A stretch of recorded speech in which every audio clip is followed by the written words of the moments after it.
Thanks. Is my mic working? Can you hear me? Okay, so my name is Russ Caughey. I work at COLOPL. I'm a lead engineer and senior manager there as well. Today I'm going to talk about some issues with VR that we've found. We've recently got into the market space a couple months ago. We released our first game called Cyberpong. If you haven't tried it, it's out in the lobby. Please stop by and we'll put the headset on you. Okay, I'm going to get to the next slide here.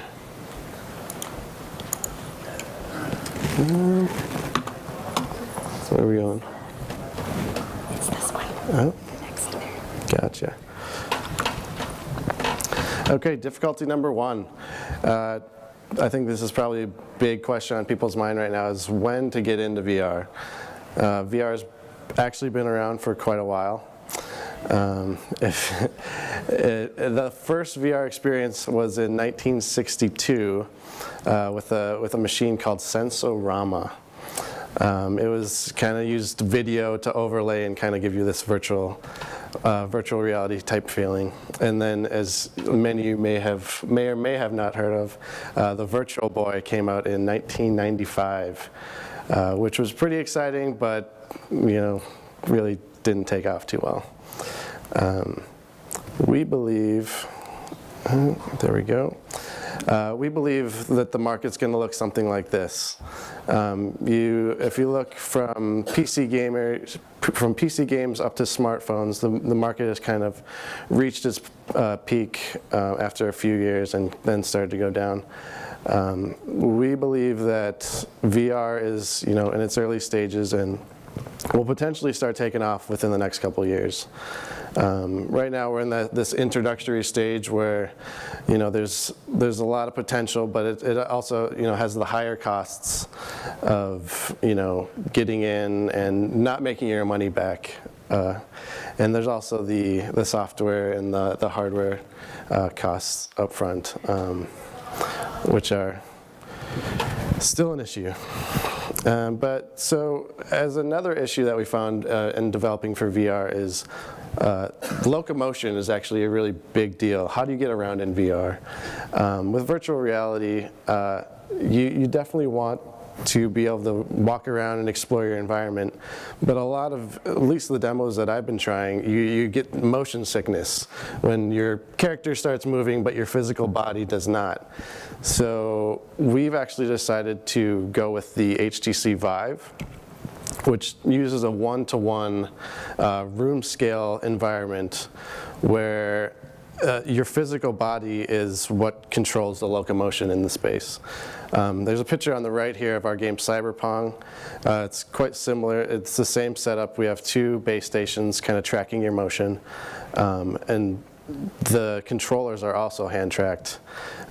So it is, you don't get that motion sickness, whereas if you're using a controller and your character is driving around but you're physically sitting in a chair or something like that. This game is very active. There's also other types of games where you can teleport around, which seems to be working pretty well in VR, but this is one of the difficulties and one of the problems that we're actively working on coming up with solutions for. Difficulty number three, cost. It's really expensive to get into VR right now.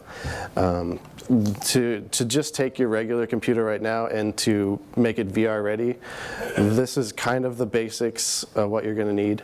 The graphics card on the left is I believe that's a 970 NVIDIA card, and those run over $400. You're going to need an Intel i5, which is running over $300. And then you have to get the headset, which is, the Vive is right now $800.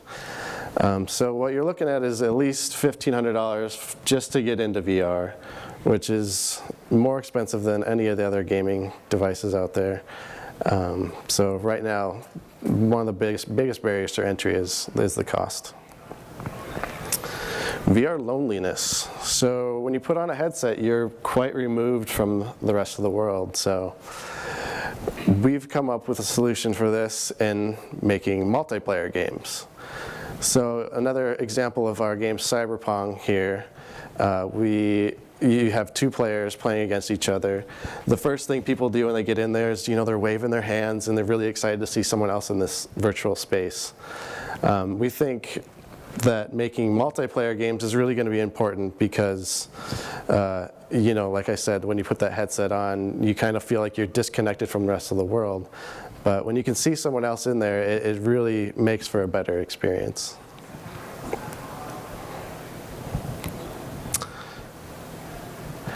And there you go. For difficulty number 5, I put down multiplayer. Finding enough players right now is really difficult to do.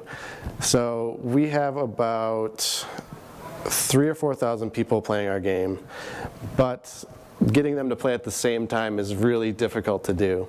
So we have a matchmaking system. We're using Unity's matchmaking system, but they're coming on for a couple minutes, they're looking for players, they're not finding them, they get off.